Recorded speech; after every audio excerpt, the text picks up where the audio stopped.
What would this be? Thank you. Pericardium. That would be the pericardium. Okay, so this is that parietal pericardium. Okay, epicardium is another name for it. Right, and it's very slippery. Okay, so you can see how freely that moves over the heart itself. So it allows that beating to happen without friction. Okay, so that's the pericardium. Now we're going to have a trachea. Okay, trachea has incomplete cartilage rings. Okay, so there's the trachea. And then this, right here, what do you think this is behind the trachea? Esophagus. That's the esophagus. Okay, so it's a muscular tube that is pretty well closed on all our specimens because when there's no food in it, it's closed. Okay, the trachea always stays open. All right, now we have a big blood vessel. We have a big nerve. Trying to figure out what it is. Is this about the same size as a human heart? Close. This is pretty close. This would be lung tissue here. Okay, so you may have like bright pink or light pink, light brown tissue. And these would be bronchi in there, the little air pathways. Okay. And then what's the endocrine gland that's in the thoracic cavity? We saw it in the rat right up here. It's not in adults. Oh, Thymus. That's what this tissue is. That's the thymus gland. This is fat. Okay.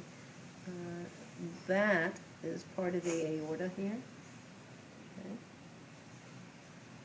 And that's the rest of the aorta. Okay. Now, what I've done with this is I'm pulling back that pericardium. Okay, we're looking at the front of the heart. There's the apex, here's the base. Okay. This would be a big blood vessel. All right. Here's the left atrium. Okay. That's been done, it's been cut through the left ventricle. Okay. And you can see how thick that wall is of that left ventricle. All right. Again, high power center. Okay, if I open that up way wide, you're going to see chordae tendineae, little white cords, and that's going to go up to the bicuspid valve. Okay, so what you're going to do is take your scalpel, start down here and cut. You could come up a little higher so we can see the valve better. Okay, on this side, we've cut into the right ventricle. See how thin walled that is? Okay. With this, it's going to be longer than your scalpel. Okay. Yeah, so that's almost an inch. Or this is a quarter inch. All right. So that's very thin.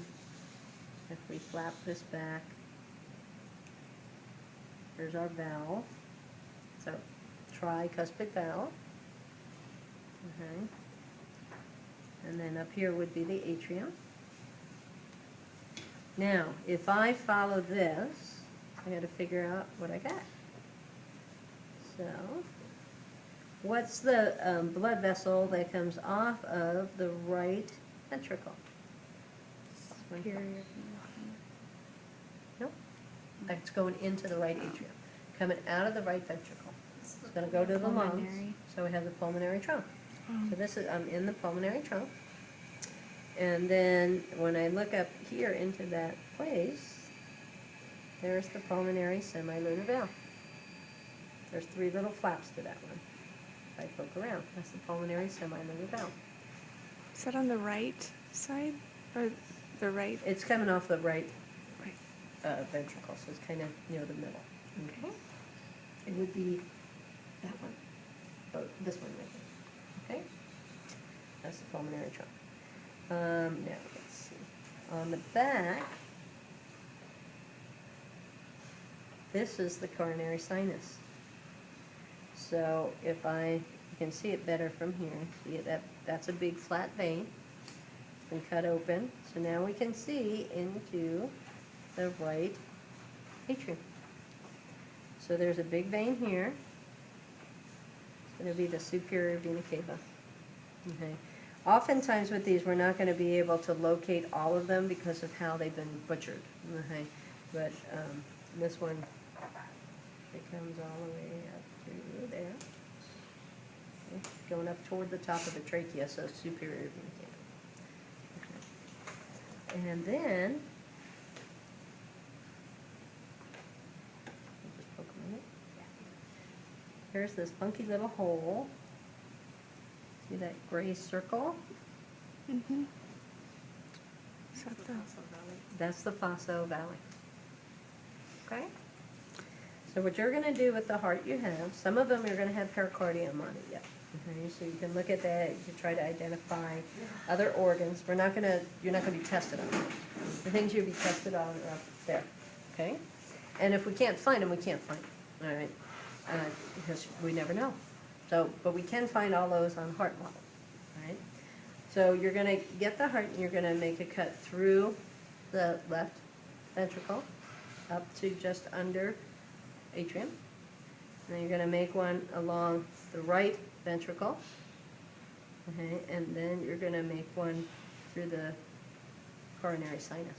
Okay, so that's how we're going to start and look at identifying this. Now I'll leave this out here so people can kind of see what it's supposed to look like.